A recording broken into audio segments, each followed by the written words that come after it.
বিরিয়ানিটা দেখে বেশ মুখে জল চলে এলো না? আমি এরকম নিজের ভিডিওগুলো মাঝে মধ্যে দেখে যখন মনে হয় যে যেতে পারছি না বা অনেকদিন খাওয়া হয়নি ভিডিওগুলো আমিও খুব ভালো করেই দেখে নিই। আর হ্যাঁ, এই ট্রিটটা আমাকে দিয়েছিল সুনিতা, আমার বড়লোক বান্ধবী।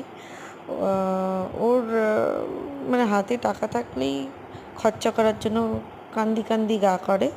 তো যখনই ওর হাতে টাকা চলে আসে, মানে মান্থের ফার্স্ট উইক হয়, সুনিতা আমাকে কিছু না কিছু এরকম ট্রিট দেয় মাঝে মধ্যেই। তো ডিবাপি নিয়ে চলে গেছিলো উইদাউট এনি পারপাস, কোনো কারণ ছাড়াই ছিল সেই ট্রিটটা। স্যালারি হয়েছে সেই আনন্দে, ঠিক আছে। তো ওখানে গিয়ে ওই দিন মাটন বিরিয়ানি আমরা খেয়েছিলাম, তুলতুল করছে দেখেছি তো, রেওয়াজি পিস ছিল। এবং ডিবাপের এই যে ধনেপাতার যে চাটনিটা দেয় ওটা আমার অসাধারণ লাগে, দারুণ খেয়েছিলাম। আমার আবার শুধু বিরিয়ানি হলেই হয়ে যায়, সুনিতা আবার চিকেনের কোনো আইটেম লাগে সাথে, সেই শুধু বিরিয়ানি দিয়ে খেতে পারে না। তো দারুণ ছিল সেই ডিবাপির ওই ট্রিটটা।